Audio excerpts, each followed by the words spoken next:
ہمارے ہر پروگرام کے تمام کردار حقیقت اور اپنے تمام تاریخی پس منظر پر مبنی ہے۔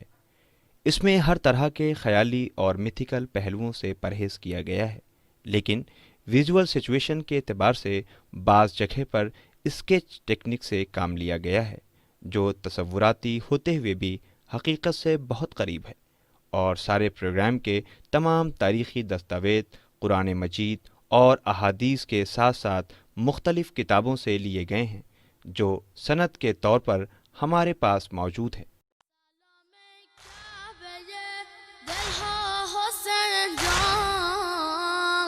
سلام کعبه دلها حسین جان، سلام شمع محفلها حسین جانم، حسین جانم حسین۔ بسم اللہ الرحمن الرحیم۔ قال رسول اللہ صلی اللہ علیہ وآلہ وسلم، حسین منی وانا من الحسین۔ پیغمبر اسلام حضرت محمد مصطفیٰ صلی اللہ علیہ وآلہ وسلم کی یہ حدیث کہ بے شک میرا حسین مجھ سے ہے اور میں حسین سے ہوں، رسول کا یہ فرمانا اس بات کی دلیل ہے کہ حسین ابن علی کی عصمت، آپ کا مرتبہ کیا ہے۔ نواسۂ رسول حضرت امام حسین علیہ السلام کی اگر ہم زندگی کو پڑھیں تو ہمیں یہ بات بہت آسانی سے معلوم ہو جاتی ہے کہ حضرت امام حسین علیہ السلام نے کبھی اپنے ضمیر کا سودا نہیں کیا، اور نہ ہی آپ کے 72 ساتھیوں نے اپنے ضمیر کا سودا کیا۔ حضرت امام حسین علیہ السلام بچپن سے ہی آپ کے اندر یہ باتیں پائی جاتی تھیں۔ حضرت امام حسین علیہ السلام نے کبھی ظلم کے آگے سر نہیں جھکایا۔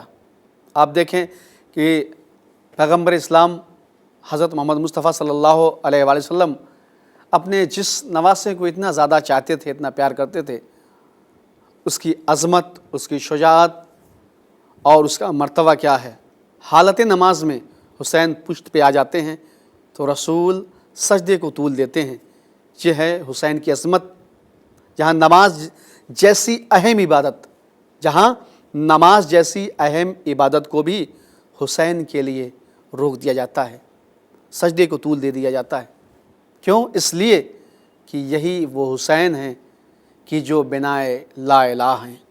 2 محرم کو والد کربلا ہو جاتے ہیں، اور پھر عصر عاشور بارگاہ یزدی میں حسین اپنے ایک ایک نذرانے کو پیش کرتے چلے جا رہے ہیں، یہاں تک کہ وہ وقت بھی آ جاتا ہے کہ جب حضرت امام حسین علیہ السلام تمنائے علی اپنے برابر کے بھائی حضرت ابوالفضل عباس کا نذرانہ بھی بارگاہ یزدی میں پیش کر دیتے ہیں۔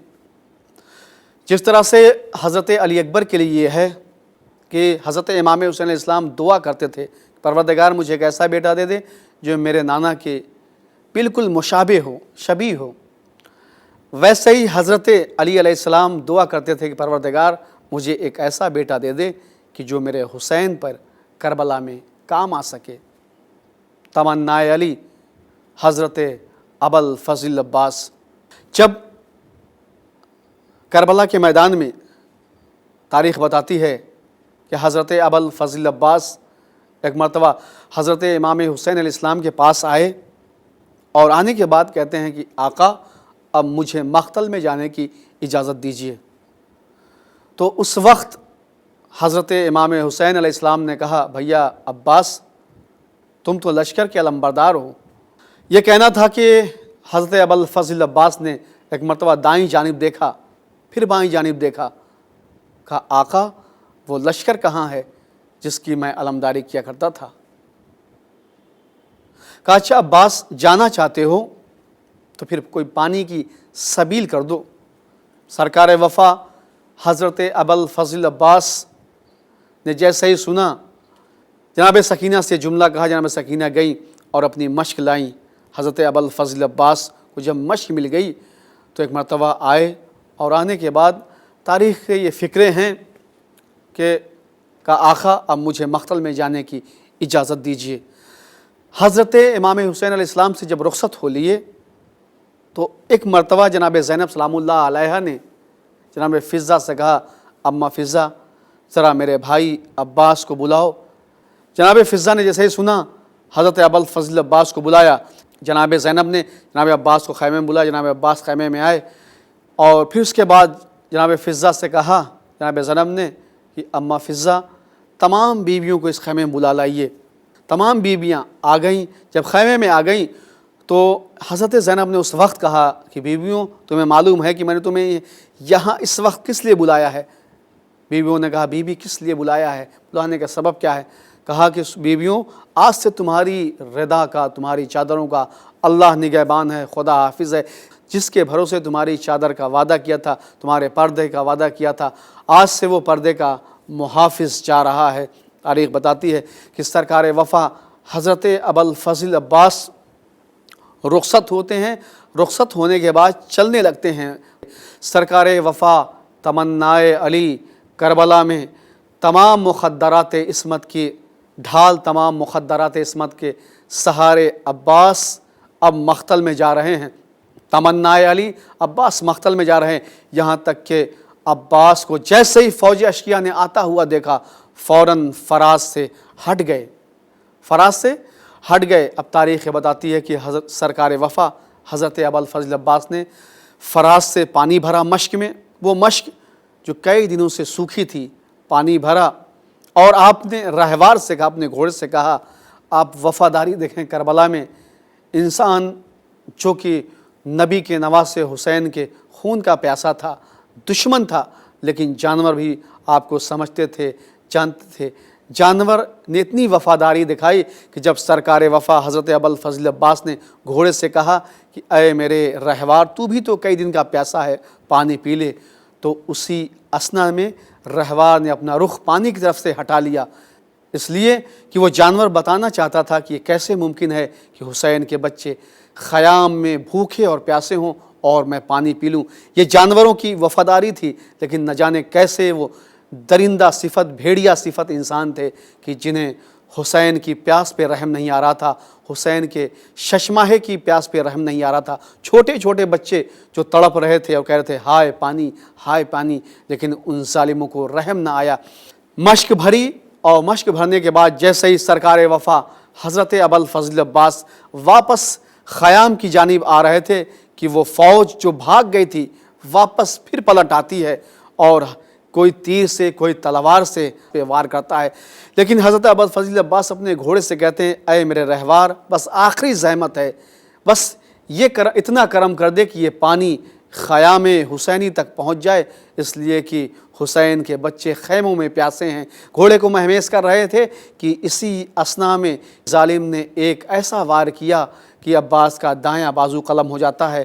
عباس نے علم کو بائیں بازو سے سنبھالا کہ پھر ظالم نے ایسا وار کیا کہ بایاں بازو بھی قلم ہو گیا۔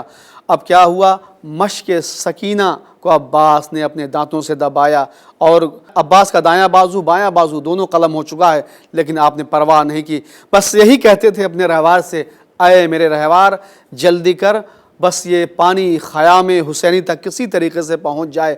دانتوں سے دبائے ہوئے ہیں مشک کو، بڑی تیزی کے ساتھ گھوڑا آپ کا رہوار آگے بڑھ رہا ہے کہ کسی طریقے سے یہ پانی خیام تک پہنچ جائے، لیکن اسی اثنا میں ایک ظالم نے ایسا تیر مارا کہ تیر مشک سکینہ پہ لگا۔ اب جیسے ہی مشک پہ تیر لگنا تھا کہ عباس کی نظروں کے سامنے مشک سکینہ سے پانی بہتا رہا، عباس حسرت و یاس کے ساتھ دیکھتے رہ گئے۔ ایک مرتبہ سرکار وفا حضرت ابوالفضل عباس نے آسمان کا رخ کیا، کہا پروردگار حسین کے بچے خیموں میں پیاسے رہ گئے۔ اسی اثنا میں ایک ظالم نے ایسا گرز مارا یہ عباس کے سر پہ گرز لگا، عباس گھوڑے سے زمین پہ آ گئے۔ جناب ابوالفضل عباس کی ایک مصیبت، تمام مصیبتوں میں سے ایک سب سے بڑی مصیبت یہ تھی کہ جب کوئی شہید گھوڑے سے زمین پہ گرتا تھا تو اپنے ہاتھوں سے سہارا لیتا تھا، لیکن ہائے رے سرکار وفا حضرت ابوالفضل عباس کہ جب گھوڑے سے زمین پہ گرے ہیں تو ہاتھ تھے نہیں، منہ کے بل عباس زمین کربلا پہ گرتے ہیں۔ جناب ام البنین اکثر یہی بات کہہ کے رویا کرتی تھی کہ ہائے کوئی یہ تو بتائے کہ جب میرا غازی، جب میرا شیر عباس زمین کربلا پہ گرا ہے تو کس طرح سے گرا؟ میں نے سنا کہ میرے عباس کے شانے قلم کر دیے گئے تھے، سرکار وفا حضرت ابوالفضل عباس گھوڑے سے زمین پہ آ رہے تھے، کہہ رہے تھے آقا غلام کا آخری سلام قبول ہو۔ حضرت امام حسین علیہ السلام نے جیسی آواز سنی مقتل میں پہنچے۔ اب جو مقتل میں پہنچے تو کیا دیکھا کہ شان قلم ہیں، اور پھر کیا دیکھا کہ ایک آنکھ میں تیر پیوست ہے۔ حضرت ابوالفضل عباس کے قریب بیٹھ گئے، سر کو زانو پہ رکھا اور کہا بھیا عباس کوئی وصیت ہو تو بیان کر دو۔ کہا آقا ایک وصیت یہ ہے کہ آپ میرا لاشا خیمے میں نہ لے جائیے گا۔ آقا دوسری بات یہ ہے کہ جب اس دنیا میں آیا تھا تو میں نے سب سے پہلے آپ کی زیارت کی تھی، اب آخری وقت چاہتا ہوں کہ آپ کی زیارت کر لوں، لیکن آقا میری آنکھوں میں تیر پیوست ہے۔ حسین ابن علی نے جیسے ہی سنا، ایک آنکھ سے عباس کی تیر کو نکالا، دوسری آنکھ سے خون کو صاف کیا۔ عباس نے آنکھیں کھولی، حسین کے چہرے کو دیکھا، آنکھوں سے آنسو بہنے لگے حضرت امام حسین علیہ السلام کے۔ جیسے ہی آنکھوں سے آنسو بہتا دیکھا، کہا آقا رونے کا سبب کیا ہے؟ عباس رو اس لیے رہا ہوں کہ آج تک جو آنکھیں تمہارے بھروسے پہ سوتی تھیں وہ اب جاگیں گی، اور جو آنکھیں تمہارے خوف سے جاگتی تھیں وہ سوئیں گی۔ آج کے بعد سکینہ جاگیں گی، زینب و ام کلثوم جاگیں گی، آج کے بعد شمر سوئے گا، خولی سوئے گا۔ یہ کہہ کے حضرت امام حسین علیہ السلام کی آنکھوں سے بے ساختہ آنسو بہہ رہے تھے۔ اتنے میں سرکار وفا کی آنکھوں سے بھی حسین نے بہتے ہوئے آنسو دکھے۔ کہا عباس رونے کا سبب کیا ہے؟ کہا آقا اس لیے رو رہا ہوں کہ ہائے جب آپ گھوڑے سے زمین پہ گریں گے تو پھر آپ کی کوئی مدد کرنے والا نہ ہوگا۔ بس اتنا ہی کہنا تھا کہ عباس کی روح پرواز کر گئی۔ وَسَيَعْلَمُ الَّذِينَ ظَلَمُوا أَيَّ مُنقَلِبٍ يَنقَلِبُونَ رَبَّنَا تَقَبَّلْ مِنَّا إِنَّكَ أَنْتَ السَّمِيعُ الْعَلِيمُ۔